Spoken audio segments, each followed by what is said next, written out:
Malam itu, hujan turun seperti jeritan dari langit yang patah.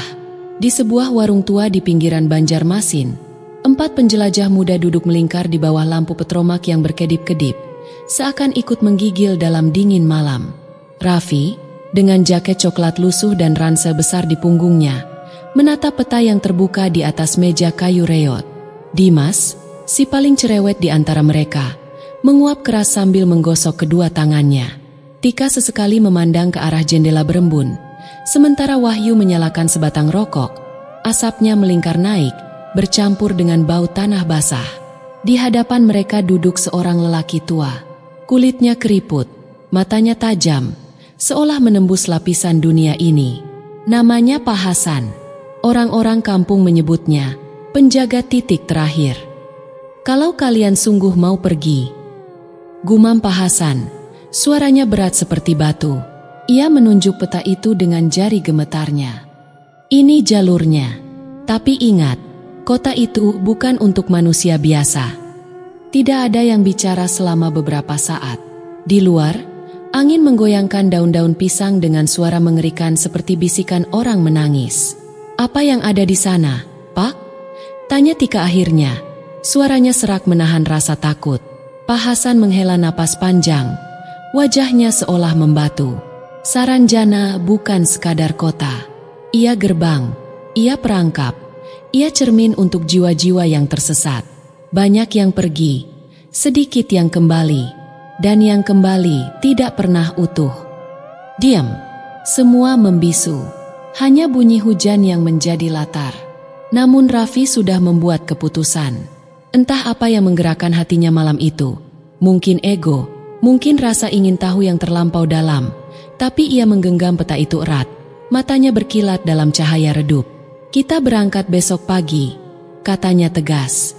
Mereka mengangguk, satu persatu, bahkan saat bulu kuduk mereka berdiri tanpa sebab. Malam itu, Raffi tidak bisa tidur. Penginapan reot tempat mereka bermalam terasa lebih dingin dari biasanya. Dimas mendengkur di ranjang sebelah, sementara Tika dan Wahyu sudah terlelap di pojok lain. Raffi menatap langit-langit kamar. Matanya berat tapi pikirannya melayang jauh. Peta itu tergeletak di atas meja kecil, di sebelah lampu minyak yang redup. Saat matanya hampir terpejam, suara itu datang. "Vi." Ia membuka mata seketika. Suara itu samar, bergetar, datang dari luar jendela. Pelan-pelan, jantungnya berdegup lebih cepat. Ia melirik ke arah jendela yang tertutup tirai usang. "Raffi, datanglah." Tidak mungkin. Ini pasti hanya bayangan pikirannya sendiri. Tapi saat ia menoleh, ia melihat sesuatu. Sebuah sosok berdiri di balik tirai, membentuk bayangan samar di temaram malam. Badan Raffi membeku. Tak ada suara dari teman-temannya, seolah seluruh dunia berhenti bernafas. Dengan tangan gemetar, ia bangkit. Langkahnya berat seperti diikat rantai. Ia mendekat ke jendela. Tirai berdebu itu bergoyang pelan. Dan di baliknya, di luar jendela, berdiri seorang perempuan. Wajahnya pucat, matanya kosong, bibirnya berbisik tanpa suara. Tapi Raffi tahu, perempuan itu memanggilnya menuju sesuatu. Menuju gerbang. Seketika, dunia di sekitarnya berputar. Tubuhnya terhuyung mundur. Keringat dingin membasahi lehernya. Ia meraih meja, menyalakan lampu minyak lebih terang. Dalam sekejap, sosok itu menghilang. Tirai diam, hujan tetap jatuh. Raffi terduduk di lantai, napasnya berat. Di dalam kepalanya, suara perempuan itu terus menggema, menusuk hingga ke dasar jiwanya. "Datanglah, waktumu sudah tiba." Malam itu, Raffi tahu satu hal. Perjalanan mereka esok hari bukan sekadar ekspedisi biasa. Itu adalah panggilan. Panggilan yang tidak bisa diabaikan.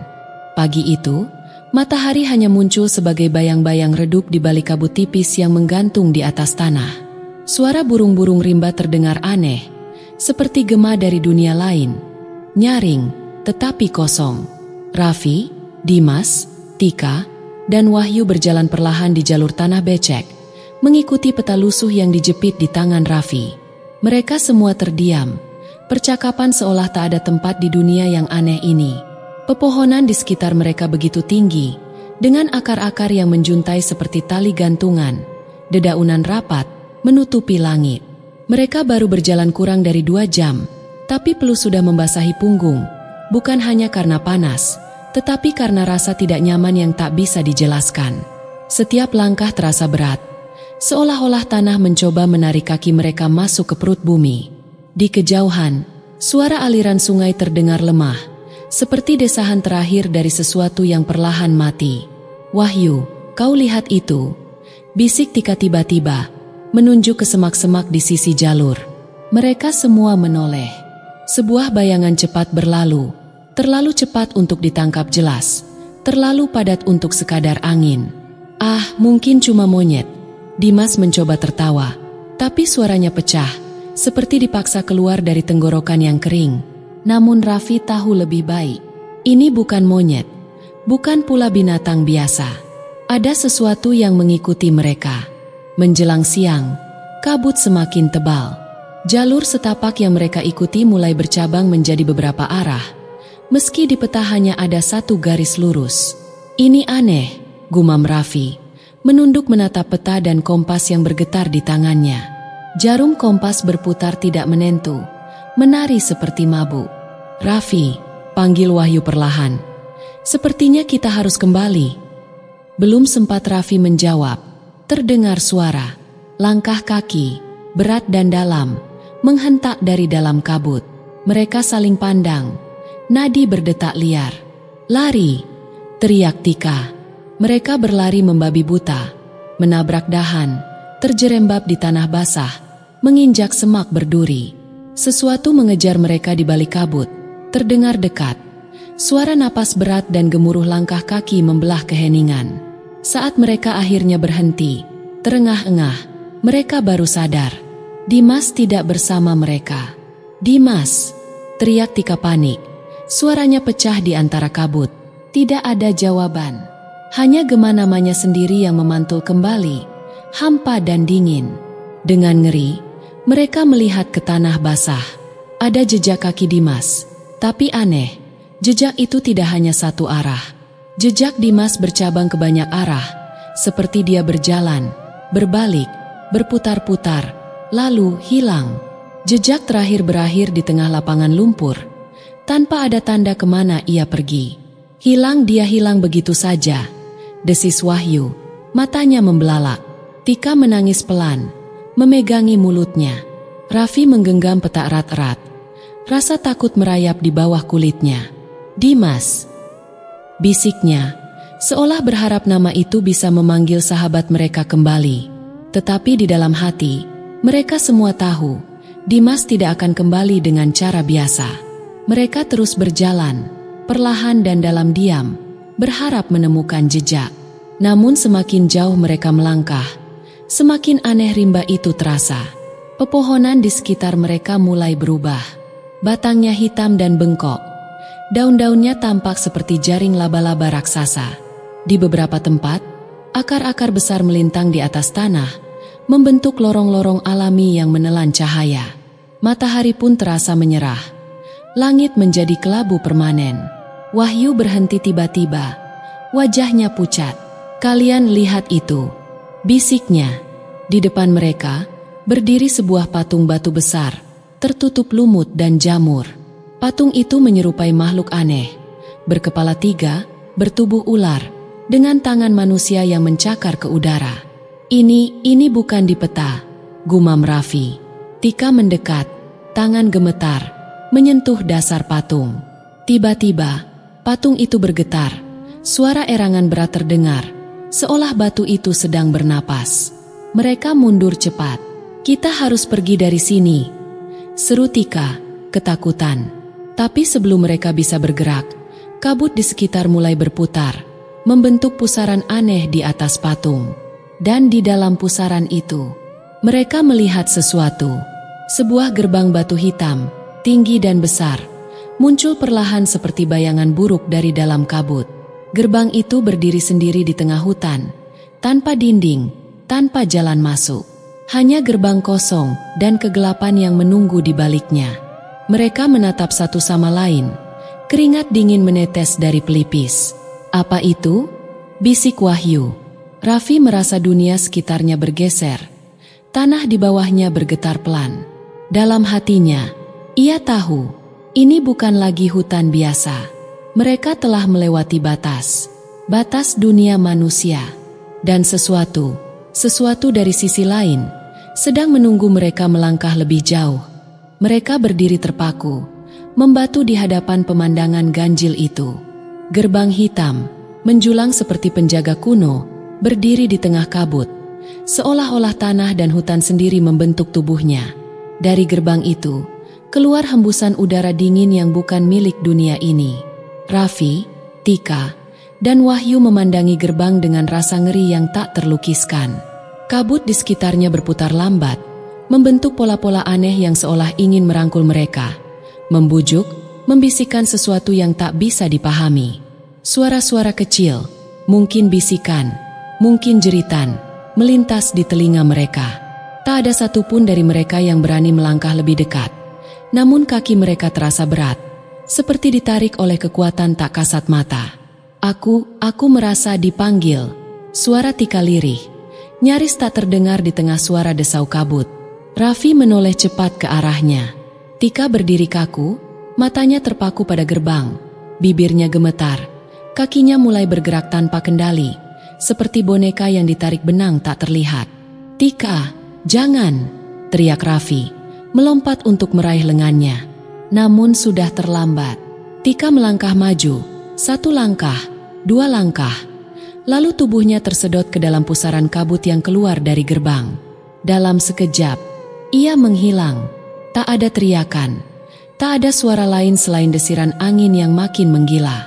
Raffi dan Wahyu hanya bisa berdiri terpaku. Napas mereka tercekat. "Ini gila," gumam Wahyu. Wajahnya pucat seperti kertas. "Kita harus cari jalan lain," balas Raffi, mencoba menahan ketakutan yang merambat di seluruh tubuhnya. Namun saat mereka berbalik untuk pergi, tanah di bawah kaki mereka berguncang. Dari balik semak-semak, muncul sosok-sosok bayangan, tinggi, kurus, dengan mata kosong yang bersinar samar dalam kabut.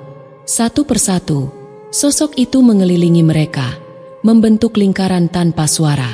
Raffi menarik Wahyu lebih dekat. Kedua tangan mereka gemetar.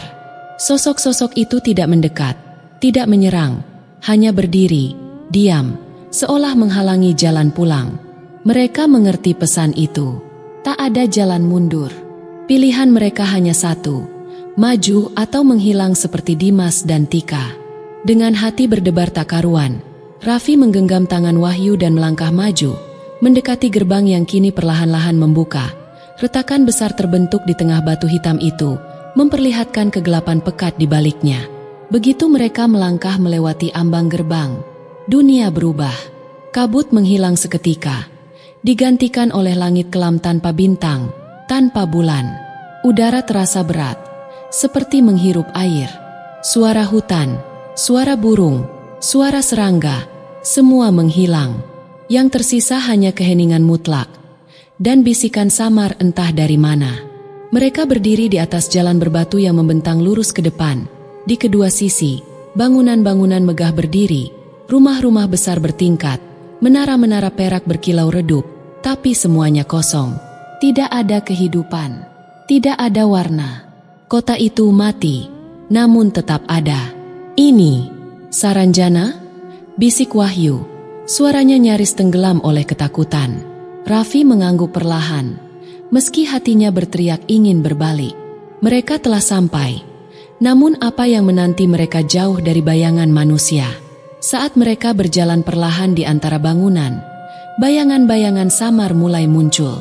Sosok-sosok manusia atau setidaknya yang dulunya manusia. Mereka berjalan tanpa arah, tanpa suara. Wajah mereka buram, seolah-olah dilukis dengan tangan gemetar.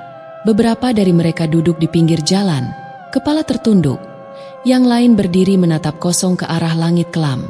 Dan di antara bayang-bayang itu, tiba-tiba muncul dua sosok yang mereka kenal. Dimas dan Tika. Tubuh Raffi membeku. Dimas berjalan ke arah mereka dengan langkah lamban, Wajahnya tak menunjukkan emosi apapun. Tika ada di belakangnya, matanya kosong, bibirnya bergumam dalam bahasa yang tak bisa dimengerti. Suara-suara berbisik seperti daun kering diseret angin. "Dimas, Tika," seru Wahyu, melangkah maju. Namun Raffi menariknya kembali. Ada sesuatu yang salah. Dimas berhenti beberapa meter di depan mereka. Ia membuka mulut, tetapi yang keluar bukan suara manusia, melainkan raungan rendah, dalam, seperti suara serigala terluka yang dipelintir menjadi sesuatu yang keliru. Tika mengangkat tangannya, menunjuk ke arah jantung kota. Mereka mengikuti arah telunjuknya. Di sana, di tengah kota yang kosong, berdiri sebuah bangunan besar berwarna hitam pekat, seperti batu bara raksasa yang tumbuh dari tanah. Pintu bangunan itu terbuka sedikit, menganga seperti mulut yang menunggu mangsanya. Aku rasa mereka ingin kita ke sana," gumam Wahyu, suara gemetar. Raffi menatap Dimas dan Tika sekali lagi. Mereka tidak berkedip, tidak bergerak. Sesuatu telah mengambil jiwa mereka. Yang berdiri di depan mereka kini hanyalah cangkang kosong. Dengan berat hati, Raffi menggenggam peta tua di sakunya, yang kini entah bagaimana, sudah berubah. Garis-garis di peta bergerak sendiri, membentuk jalan menuju bangunan hitam itu. Tidak ada pilihan lain. Jika ingin menemukan jawaban, dan mungkin menyelamatkan diri, mereka harus melangkah lebih dalam ke perut kota mati ini. Dengan langkah berat, mereka mulai berjalan. Bayangan Saranjana membungkus mereka, seolah-olah dunia ini sendiri sedang menahan napas, menunggu apa yang akan mereka lakukan. Dan di kejauhan, terdengar suara yang belum pernah mereka dengar sebelumnya. "Selamat datang, anak-anak sesat." Mereka berjalan perlahan. Langkah kaki bergema di jalanan berbatu yang kosong. Kota ini tidak sepenuhnya mati, tapi juga tidak sepenuhnya hidup. Bangunan-bangunan di kiri dan kanan berdiri megah namun berlumur debu. Jendela-jendela kaca memantulkan bayangan mereka, tapi pantulan itu bergerak sedikit lebih lambat, sedikit lebih salah. Udara terasa kental seperti kabut, meski tidak ada yang terlihat. Setiap hembusan napas terasa berat, seolah paru-paru mereka menghisap sesuatu yang lebih pekat daripada udara. Wahyu berjalan di belakang Raffi, matanya bergerak liar, memindai setiap sudut. Raffi menggenggam peta yang kini berdenyut lemah di tangannya, seolah benda itu hidup, menuntun mereka bukan dengan arah, tapi dengan kehendak. Di tengah jalan, mereka bertemu lagi dengan bayang-bayang. Sosok-sosok manusia tanpa wajah, berkeliaran tanpa tujuan. Sebagian berdiri diam di depan bangunan, sebagian berjalan sambil menggumamkan kata-kata aneh yang menusuk telinga mereka seperti jarum halus. Dan setiap mereka lewat, bayangan-bayangan itu menunduk hormat, bukan kepada mereka, tapi kepada sesuatu di belakang mereka. Raffi menoleh cepat. Tidak ada apa-apa, tapi rasa dingin, lebih menusuk daripada es, merayap dari tulang belakangnya.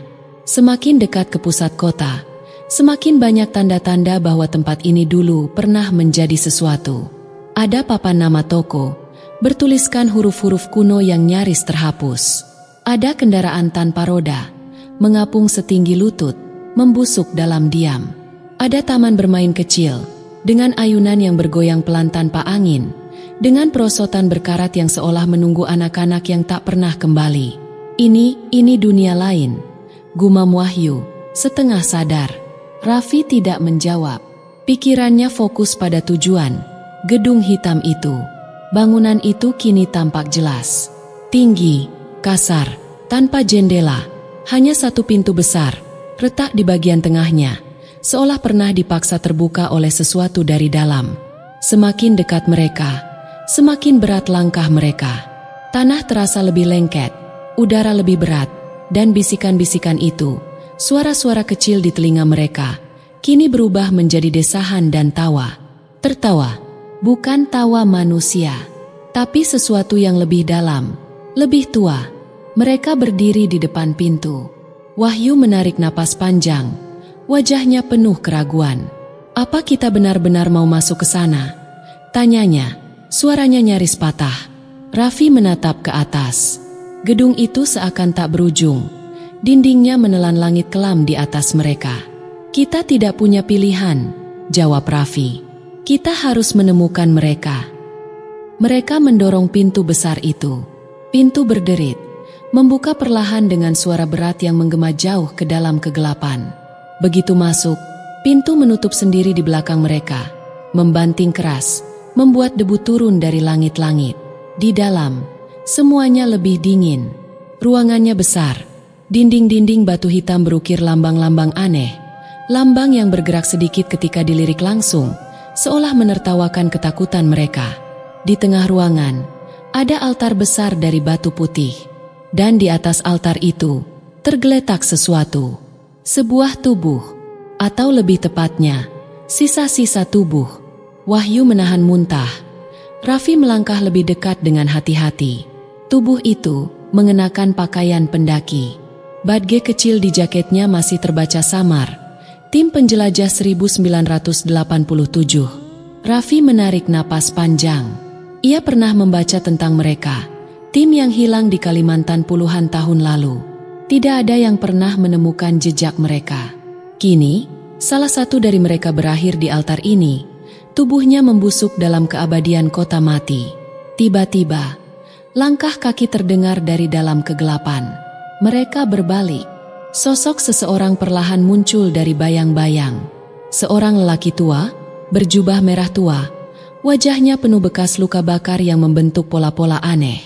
Matanya, mata berwarna perak, bersinar dalam kegelapan. "Selamat datang, anak-anak sesat." Suaranya bergema, rendah dan berat. "Siapa kau?" tanya Raffi, berusaha terdengar tegas meski hatinya bergetar. "Aku hanyalah penjaga pintu, penunjuk jalan." "Dan si..." Lelaki itu tersenyum, senyum yang terlalu lebar, terlalu banyak gigi. "Apa ini? Saranjana?"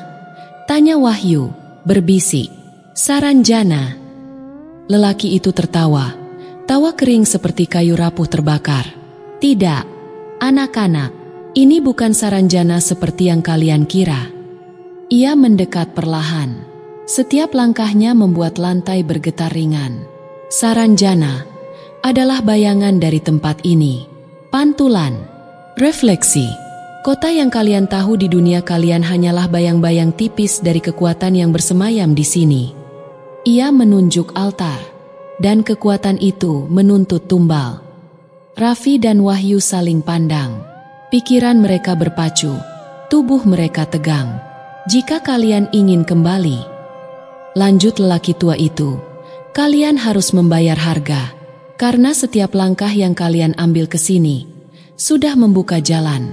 Dan jalan itu tidak pernah gratis. Apa yang harus mereka bayar?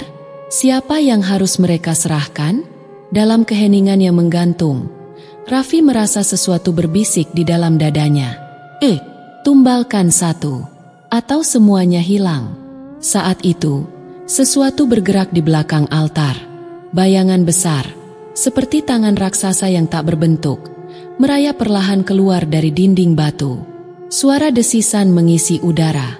Ruang besar itu berdenyut seperti jantung raksasa. Waktu mereka hampir habis. Dan pilihan adalah pilihan yang tak bisa dihindari. Bayangan itu makin nyata, melata dari balik altar, membentuk sosok raksasa yang berdenyut perlahan, seolah terbuat dari kabut hitam dan daging busuk. Suara detak jantung bergema di seluruh ruangan. Bukan detak jantung mereka, melainkan sesuatu yang lebih tua, lebih lapar. Penjaga berwajah luka berdiri di samping altar. Tangannya terentang seolah memimpin upacara. Mata peraknya bersinar semakin terang. "Kalian harus memilih," suaranya berdesis, menggulung udara berat di sekeliling mereka. "Seorang harus tinggal agar yang lain dapat pulang." Wahyu terbelalak, tubuhnya mundur setengah langkah tanpa sadar. "Kau gila!" ia berteriak. Suaranya pecah di ruangan luas itu. "Kami tidak akan mengorbankan siapapun." Lelaki tua itu hanya tersenyum. Sebuah senyum yang lebih menyerupai luka terbuka daripada ekspresi manusia. "Tidak memilih adalah memilih juga," katanya. "Dan dalam ketidakpilihan, seluruh jiwa kalian akan menjadi milik kota ini." Raffi merasa dunia berputar. Otaknya menolak untuk memahami. namun tubuhnya tahu, ini nyata. Ini benar-benar terjadi. Dalam kilasan ingatan yang cepat dan menyakitkan, Raffi melihat semua perjalanan mereka. Dimas, Tika, bagaimana mereka menghilang satu persatu.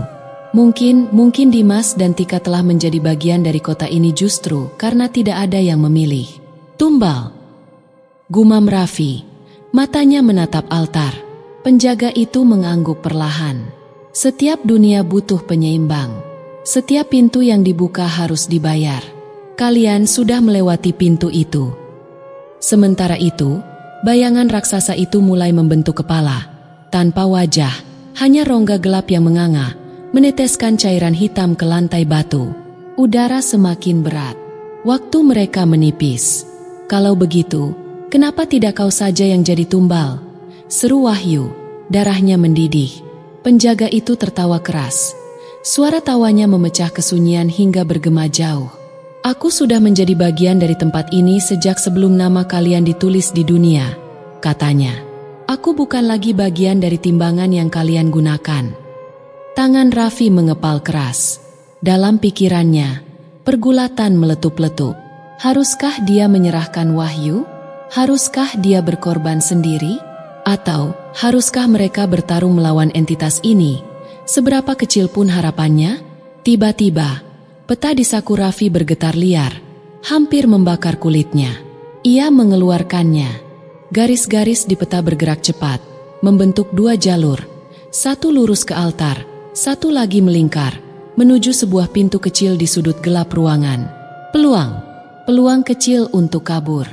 Tapi peluang itu mengisyaratkan hanya satu yang akan cukup cepat, yang lain akan tertangkap. Wahyu, seru Raffi, suaranya serak. Ada jalan keluar, tapi hanya satu dari kita yang bisa. Wahyu menatapnya dengan mata besar, basah oleh ketakutan dan kebingungan. Kau serius? Tubuhnya gemetar. Bayangan besar itu menggeram. Suara rendahnya membuat lantai bergetar. Tangan-tangan kecil bermunculan dari tubuhnya. Tangan-tangan yang bergerak liar, meraih udara. Pilihan itu di hadapan mereka, telanjang dan kejam. Satu dari kita harus mengalihkan perhatiannya, kata Raffi lirih. Satu lagi lari. Wahyu memandangnya lama. Dalam sepersekian detik, segala ikatan persahabatan, segala kenangan, segala janji di antara mereka, diuji di bawah tatapan maut. Aku. Wahyu mengangkat tangan gemetar. Aku tidak bisa, Raffi. Aku takut. Air mata mengalir di wajahnya. Raffi memejamkan mata sesaat. Hatinya pecah. Retakan-retakan kecil itu merembeskan rasa bersalah yang kelam. Kau harus hidup, Wahyu, katanya lirih. Tanpa peringatan, Raffi mendorong Wahyu sekuat tenaga ke arah pintu kecil. Pergi. Bayangan raksasa meraung. Tanah berguncang keras. Tangan-tangan hitam itu melesat menuju mereka. Raffi berlari ke arah altar, berteriak sekuat-kuatnya, menarik perhatian monster itu ke dirinya. Sementara itu, Wahyu tersandung, merangkak, lalu bangkit lagi menuju pintu. Satu tangan hitam hampir meraihnya, namun Wahyu melompat, masuk ke celah pintu kecil itu. Seketika pintu menutup dengan bunyi gemuruh. Wahyu menghilang, dan Raffi tinggal sendirian di tengah ruang raksasa yang kini berdenyut semakin cepat. Penjaga berwajah luka itu mendekat. Kau memilih, katanya pelan. Kau menyerahkan jiwamu untuk sahabatmu. Raffi tersenyum getir. Kalau itu harga yang harus dibayar, aku terima. Tangan-tangan hitam itu menyelimuti tubuh Raffi. Dingin, menusuk, menariknya ke bawah lantai batu. Seolah-olah ia tenggelam dalam rawa hitam. Sebelum semuanya gelap, dalam satu helaan napas terakhir, Raffi melihat kilatan cahaya di kejauhan. Sebuah jalan, sebuah dunia yang tidak dipenuhi kabut dan bayangan. Ia tersenyum, lalu dunia runtuh. Di sisi lain pintu, Wahyu berlari tanpa menoleh ke belakang, menembus lorong gelap, menuju cahaya samar di ujungnya. Dia tidak tahu apakah Raffi berhasil, atau apakah dia baru saja mengkhianati sahabatnya. Yang dia tahu, dia harus keluar. Dia harus bertahan. Meski harga dari keselamatannya adalah bayangan seorang sahabat yang akan selalu membayanginya dalam setiap langkah hidupnya. Wahyu terhempas keluar dari lorong hitam itu. Tubuhnya terguling di tanah keras. Debu menyesakkan paru-parunya. Matanya menyipit melawan cahaya yang menusuk. Cahaya matahari sore yang tampak asing dan terlalu cerah setelah berjam-jam terkurung dalam kegelapan kota mati. Ia terbatuk keras. Tubuhnya gemetar tak terkendali.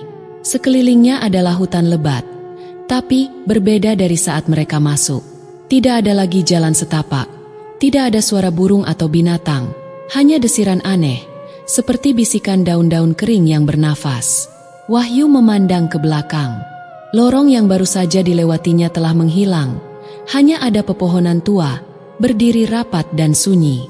Ia sendirian. Benar-benar sendiri. Langkah pertama yang diambilnya terasa berat. Kakinya lunglai. Tubuhnya terasa bukan miliknya sendiri. Namun lebih berat lagi adalah beban yang menekan dadanya. Bayangan Raffi, sorot mata terakhirnya sebelum tertelan kegelapan. Aku meninggalkannya, aku. Pikiran itu berputar liar, menggulung seperti badai di kepalanya. Setiap langkah yang ia ambil, suara-suara kecil mulai terdengar. Pertama lirih, lalu semakin jelas. Wahyu. Wahyu, kenapa kau pergi? Kenapa kau tidak memilihku? Wahyu menoleh cepat, berkali-kali, tapi hutan tetap kosong. Tak ada siapapun, hanya pepohonan kurus yang seakan menunduk menghukumnya. Senja merayap cepat, menelan warna-warna hutan menjadi kelabu. Wahyu terus berjalan, meski kakinya terasa mau patah. Setiap beberapa langkah, ia mendengar derap langkah lain, mengikuti, meniru iramanya, seolah bayangan Raffi tidak hanya menghantui pikirannya, tapi juga berjalan di belakangnya. Dalam keputusasaan, Wahyu berteriak, "Raffi!" Gemas suaranya memantul, membelah hening. Tapi jawaban yang datang hanyalah bisikan pelan dari antara pepohonan. "Kenapa kau tinggalkan aku?" Wahyu menutup telinga, berlari membabi buta. Air matanya bercampur lumpur dan darah di wajahnya. Ia berlari hingga kakinya menyerah. Dan ia terjatuh di sebuah tanah lapang kecil. Di tengah lapang itu berdiri sesuatu. Sebuah rumah kayu kecil, tua, rapuh, dengan atap yang hampir ambruk. Jendela-jendelanya terbuka, memperlihatkan kegelapan di dalam. Wahyu menelan ludah. Ia tahu ia harus berteduh. Malam di hutan Kalimantan bisa membunuh manusia dengan kejam. Namun sesuatu dalam dirinya menjerit agar ia berbalik. Lari sejauh mungkin dari tempat itu. Tapi kakinya seolah digerakkan oleh sesuatu yang lebih kuat daripada kehendaknya sendiri. Ia melangkah maju. Begitu memasuki rumah itu, suhu turun drastis. Udara di dalam begitu dingin, seperti menyelam ke dalam sumur batu. Lantai kayu berderit di bawah kakinya. Ruangan itu kosong, hanya ada satu meja tua, satu kursi patah, dan di tengahnya sebuah bingkai foto berdebu. Wahyu mendekat perlahan. Ia mengusap permukaan kaca foto itu dengan tangan gemetar. Dan di sana terpampang wajah-wajah yang ia kenal. Dimas, Ika, Raffi. Mereka tersenyum, namun mata mereka kosong, hampa. Dan di sudut bingkai itu ada ruang kosong, seperti tempat untuk satu wajah lagi. Tempat untuk dirinya. Wahyu mundur satu langkah. Napasnya memburu. Jantungnya berdegup kencang, seolah berusaha meloncat keluar dari dadanya. Suara langkah kaki terdengar di belakangnya. Perlahan, perlahan, ia berbalik. Raffi berdiri di sana. Tersenyum, tubuhnya utuh. Wajahnya sama seperti terakhir Wahyu lihat. Tapi ada sesuatu yang aneh, sesuatu yang salah. Mata Raffi berwarna hitam sepenuhnya. Seperti lubang tak berdasar. "Kau datang," kata Raffi. Suaranya berat, teredam seolah dari dasar sumur. Wahyu tergagap. Aku tidak bermaksud." "Kau sudah memilih," potong Raffi. Langkahnya mendekat. "Sekarang waktunya kau bergabung." Dari balik tubuh Raffi, muncul sosok Dimas dan Tika. Wajah mereka membusuk, namun senyuman mereka membeku di kulit yang retak. Mereka semua mendekat. Tangan-tangan mereka terulur. Wahyu mundur hingga punggungnya menempel ke dinding kayu. Tidak, bisiknya. Lantai rumah bergetar. Bayangan-bayangan melata keluar dari sudut-sudut gelap, merayap ke arahnya. Tiba-tiba, dalam ketakutan yang murni, Wahyu merogoh sakunya. Di sana, ia menemukan sesuatu yang aneh.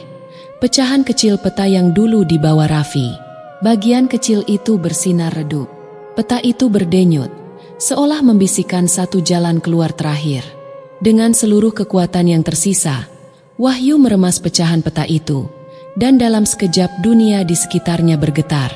Suara jeritan memenuhi udara. Rumah kayu runtuh dalam ledakan cahaya putih.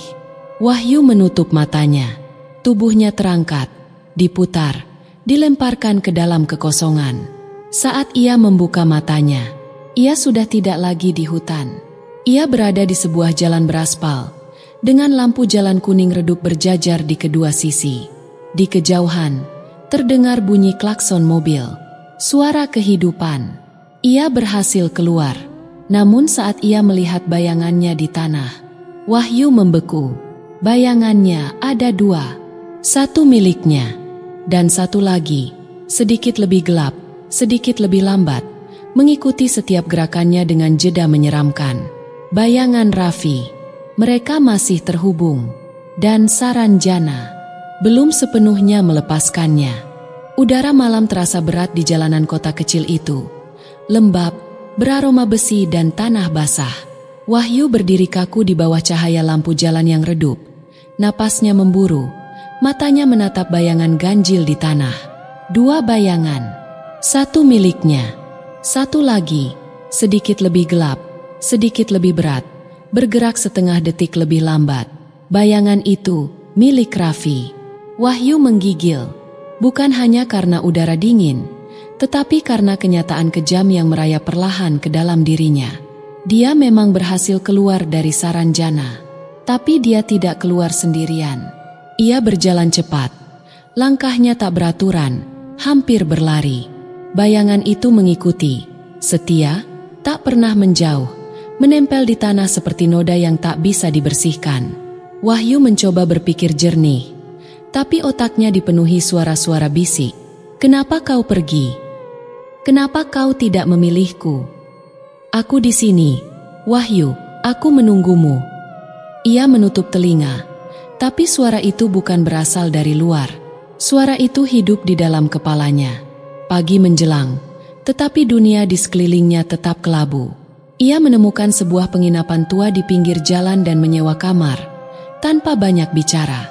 Kamar itu sempit, bau kapur barus dan cat lembab. Tapi Wahyu tidak peduli.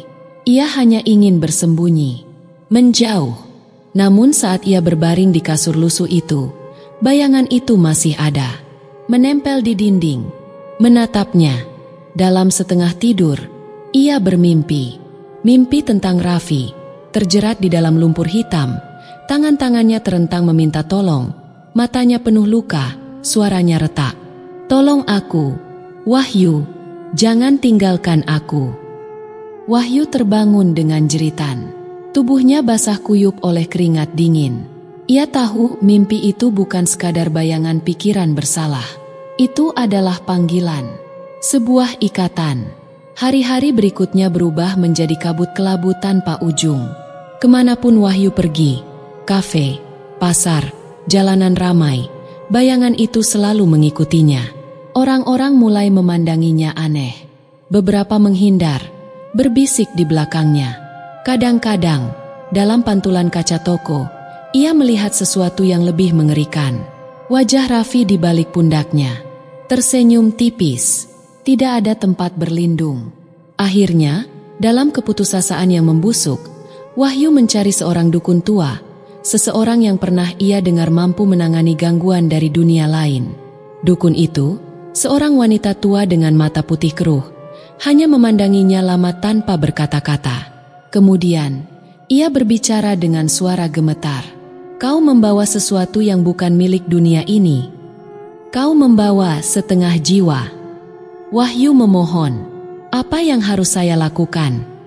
Saya hanya ingin hidup normal. Saya ingin lepas darinya. Wanita itu menggeleng perlahan. Tidak ada jalan kembali, katanya. Kau telah menjadi bagian dari perjanjian. Kau tumbalkan dia. Kau selamat, tapi bayangannya akan menuntut haknya. Hak apa? Teriak Wahyu, setengah gila. Wanita itu membisikkan jawaban. Hidupmu. Malam itu, Wahyu duduk di dalam kamarnya yang pengap. Peta lusuh dari Saranjana terbentang di depannya. Dalam cahaya lilin, ia melihat jalur-jalur di peta itu kini berbeda. Bukan jalur keluar, tapi jalur menuju kembali. Menuju kota yang tidak ada dalam peta dunia. Menuju tempat di mana semuanya dimulai, dan di mana semuanya mungkin berakhir. Ada dua pilihan. Pertama, tetap di dunia ini, hidup dengan bayangan Raffi membuntuti setiap langkah, setiap napas, setiap mimpi, hingga akhirnya kegilaan atau kematian menjemputnya. Atau, kembali ke Saranjana, menemui Raffi, membayar lunas apa yang ia hutangkan. Dengan tubuh, dengan jiwa. Subuh datang perlahan, membawa cahaya muram. Wahyu sudah memutuskan. Dengan peta di tangan, ia melangkah meninggalkan penginapan, menembus kabut pagi, menuju arah hutan. Kakinya berat, tapi hatinya lebih ringan daripada yang pernah ia rasakan selama berminggu-minggu terakhir. Ia tahu ini bukan soal pilihan lagi. Ini soal menebus, mengakhiri, menghadapi apa yang telah ia tinggalkan. Di pinggiran hutan, sebelum langkah pertama ke dalam pepohonan gelap, Wahyu berhenti. Ia menarik napas panjang, melirik ke tanah. Bayangan Raffi masih di sana, tetap menemaninya. Dan untuk pertama kalinya, Wahyu menoleh ke belakang dan tersenyum kecil pada sahabatnya. Aku pulang, Raf, bisiknya. Kita pulang sama-sama. Lalu ia melangkah masuk ke dalam hutan, dan kabut menelan mereka berdua.